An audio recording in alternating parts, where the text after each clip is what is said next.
Childhood affection. Signs you missed out. Alright, let's get right to it. How are you doing, really?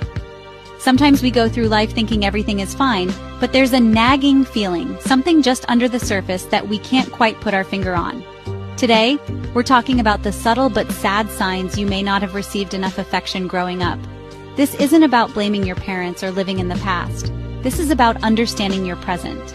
It's about connecting the dots from your childhood experiences to how you're showing up in the world today, in your relationships, at your job, and most importantly, with yourself.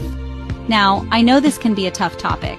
For some of you, this might hit a little too close to home, but I want you to hear me on this. Awareness is the first step toward change. You can't change what you don't acknowledge. So if you're watching this and you start to see yourself in these patterns, I don't want you to feel shame or despair. Instead, I want you to feel empowered. This is your wake-up call. If you recognize these signs, remember, you're not alone and healing is possible. We're going to break down 7 key indicators that your emotional needs weren't fully met when you were a child. We're going to look at how a lack of hugs, praise, and emotional connection can ripple out and affect your adult life in ways you might not even realize.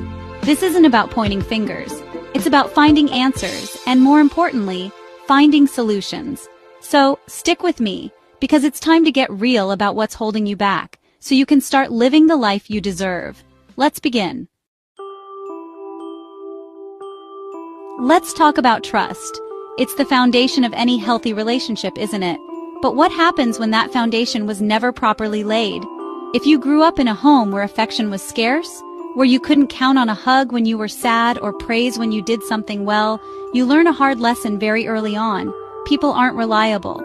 You learn that vulnerability is dangerous because when you open yourself up, you get hurt, or maybe worse, you get nothing. So you build walls. You build them high and you build them thick. You become a fortress. As an adult, this translates into being guarded in all your relationships. You might keep your friends at arm's length, never truly letting them in. In romance, you might be suspicious of your partner's intentions, always waiting for the other shoe to drop.